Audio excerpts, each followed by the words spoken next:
Pasakykit, Hebra, kaip galvoja, tiktų man toks kablukas? Vietoj bambalio. Vietos daugiau, irgi baltas, sąnaudos nedidelės. Aš gaila, kad anglas, tik tais gal mes ir būtume jį pasilikę. Klaidelių jokių nedega, viskas tvarkoj. Radija groja, žiūrėkit, parodysiu. Bet aišku, parodyčiau, tai paklausytume muzikos, patestuotume.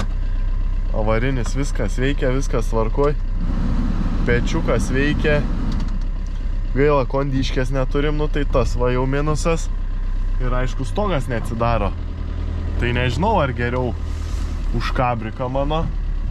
Nu, bet vietos bent būtų, nes dabar su to kabriku tai nieko gero, kai reikia kažką pasivežti, tai labai blogai.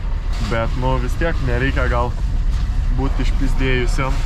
Kabrikas yra kabrikas, o pažiūrėkit, kaip lenkiam. Vincas Spiritas aš beveik. Nu ir viskas. Paliksim mašiną Hebrikiai.